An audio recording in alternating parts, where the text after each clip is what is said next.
बिजली एक ऐसी चीज़ है, चाहे वो एक गरीब की झोपड़ी हो, चाहे अमीर का महल, यहाँ तक कि रामलला के मंदिर में भी अध्यक्ष जी, मैंने एक आर्टिकल पढ़ा जिसमें लिखा हुआ है कि बिजली विभाग के द्वारा 4000 किलोवाट तक की ज़रूरत है और अभी फ़िलहाल में वहाँ पे 1600 किलोवाट तक की जो है मंदिर को भव्य बनाने के लिए आपके द्वारा सुचारू रूप से दिया जा रहा है। तो अध्यक्ष जी, मेरा ये कहने का मतलब है कि चाहे वो रामलला जी का मंदिर हो या एक गरीब की झोपड़ी हो, चाहे वो एक अस्पताल हो, चाहे एक गरीब हो अमीर हो, किसी भी वर्ग का हो, उसके लिए बिजली बड़ी ही महत्वपूर्ण है। अध्यक्ष जी, जब भी जनता के महत्वपूर्ण मुद्दों पे सवाल होते हैं तो बार बार आम और बबूल की बात आ जाती है। तो मैं मंत्री जी का समय न नष्ट हो और साथ ही साथ सदन का भी महत्वपूर्ण समय न नष्ट हो, तो मैं ये कहना चाहूंगी कि अगर बोया पेड़ बबूल का तो आम कहाँ से होए, और अगर आपने आम लगाया है तो आम तो बांटो तोए। अगर आपने आम लगाया है तो आम तो बांटो तोए, और खट्टा आम बता करके भाग न जाना कोई। अध्यक्ष जी, बार बार आम बबूल की बात करते हैं, तो अगर आपने आम लगाया है तो आप आम बांटिए तो सही। और साथ ही साथ बिजली विभाग की कुछ परियोजनाओं की बात करूंगी, जो कि अभी मैंने देखा और अभी मंत्री जी कह भी रहे थे कि आपने थर्मल प्लांट्स और हाइड्रो प्लांट्स की बात की। घाटमपुर के यूनिट 1, 2 और 3, जिसकी आपने डेट दी कि आप 31 मार्च 2023, जुलाई 2023 और नवंबर 2023 में उसको शुरू करेंगे। ओबरा सी में यूनिट 1 और 2 की बात करी कि फरवरी 2023 और अक्टूबर 2023 में उसको शुरू करेंगे। जवाहरपुर की बात करी कि आप मार्च 2023, और पनकी के लिए भी आपने बोला था कि 31 अक्टूबर 2023 तक आप उसको शुरू करेंगे।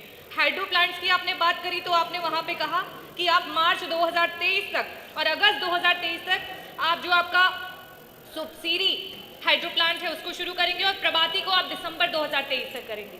और साथ ही साथ आपने ये भी ऐलान कर दिया कि जो आपका भारत कोलिंग कोल लिमिटेड है, उसकी खदान में जो कोयला है आपको महानदी कोल लिमिटेड से लेके आ रहे हैं, जिसकी वजह से आपको 400 करोड़ तक का फायदा हो रहा है।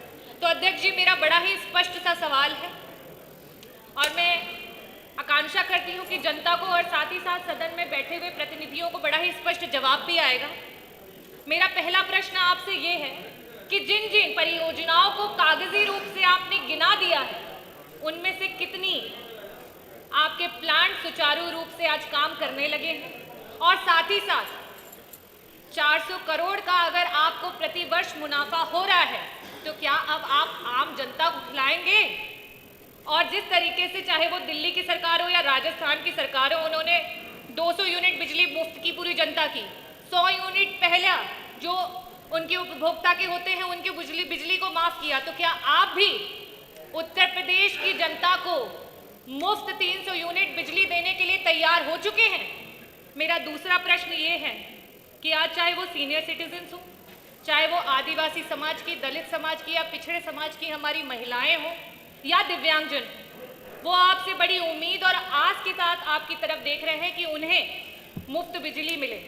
उनको 300 यूनिट मुफ्त बिजली की आकांक्षा है आपसे, क्या आप उनकी आकांक्षाओं को पूरा करेंगे? पहले ये बोल दी, फिर अध्यक्ष जी को सप्लीमेंट। माननीय अध्यक्ष जी, पहले तो मैं अयोध्या के राम मंदिर के विद्युत आपूर्ति की बात की स्पष्टता कर दूं। सबसे पहला विभाग था बिजली विभाग, जिसको स्वयं माननीय मुख्यमंत्री जी ने ट्वीट करके बधाई दिया था कि अयोध्या में जो राम मंदिर बना है, सबसे पहला काम पूरा करने वाला विभाग अगर कोई था तो बिजली विभाग था। मैं उन सभी कर्मचारियों को, सभी अधिकारियों को बधाई देना चाहूँगा। और अयोध्या में माननीय अध्यक्ष जी, अयोध्या को जैसा मैंने कहा, हर तरह से भव्य और दिव्य बनाने का, आधुनिक बनाने का जो महा अभियान या बीड़ा जो माननीय प्रधानमंत्री जी ने, माननीय मुख्यमंत्री जी ने उठाया था, उसमें हमारे विभाग ने भी थोड़ा बहुत योगदान करते हुए 2000 करोड़ रुपए की परियोजनाओं को अयोध्या में अमल करके कार्यान्वित किया है। आपको दिखाई दे रहा होगा, पहले अगर आप अयोध्या गई हैं तो जर्जर तार, लटकते हुए तार, यहाँ वहाँ तार, अब वो सारे के सारे तार जो है अयोध्या में से लुप्त हो गए हैं। सारे के सारे तार जो है अंडरग्राउंड कर दिए गए हैं, और छोटा थोड़ा बहुत नहीं, सैकड़ों किलोमीटर के तार की जो लाइन है वो अंडरग्राउंड की गई है। नए सब स्टेशन बनाए गए हैं, नए नए सौर ऊर्जा की मैंने बात कर ही दिया। अब रही बात माननीय अध्यक्ष जी आम और बबूल की, तो आम हमने इस तरह से खिलाया,